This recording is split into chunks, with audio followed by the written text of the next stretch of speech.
নমস্কার বন্ধুরা, welcome back to my channel unknown express. Unknown এক্সপ্রেসে আবারও নতুন কারেন্ট টপিক নিয়ে চলে এসেছি আপনাদের কাছে। চলুন, মোদী সরকার দ্বারা নবনির্বাচিত করা হলো দেশের 26তম আরবিআই অর্থাৎ রিজার্ভ ব্যাঙ্ক অফ ইন্ডিয়ার গভর্নর। এই আরবিআই ব্যাঙ্ক স্থাপিত হয় 1 এপ্রিল 1935 সালে, যা এখন সমস্ত ব্যাংকের অভিভাবক হিসাবে গণ্য, যার হেডকোয়ার্টার মুম্বাইয়ে। এই ব্যাংকের সমস্ত দায়িত্ব পেতে চলেছেন সঞ্জয় মালহোত্রা।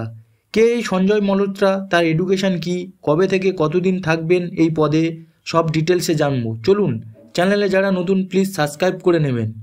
1990 সালের রাজস্থান ক্যাডারের আইএএস অফিসার হলেন এই সঞ্জয় মালহোত্রা। তিনি 1989 সালে কম্পিউটার সায়েন্সে বিটেক করেন আইআইটি কানপুর থেকে এবং মাস্টার ডিগ্রি অর্জন করেন পাবলিক পলিসির উপর আমেরিকার প্রিন্সটন ইউনিভার্সিটি থেকে।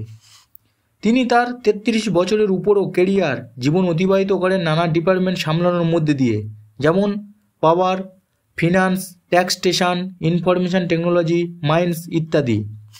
তিনি ছিলেন additional secretary, ministry of power department, principal secretary, energy department Rajasthan, ex chairman and managing director of the rural electrification corporation এবং কনসালটেন্সি লিমিটেড REC।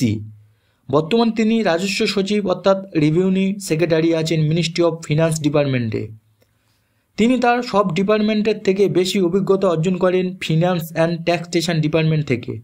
তিনি ইনস্ট্রুমেন্টাল রোল প্লে করেন ডিরেক্ট অ্যান্ড ইনডিরেক্ট ট্যাক্স ডিপার্টমেন্টে।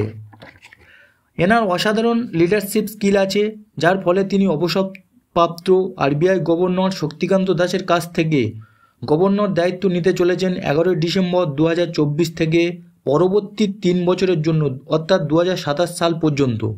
তিনি থাকবেন ভবিষ্যতে 26তম গভর্নর অব আরবিআই। নমস্কার, আজ এইটুকুই।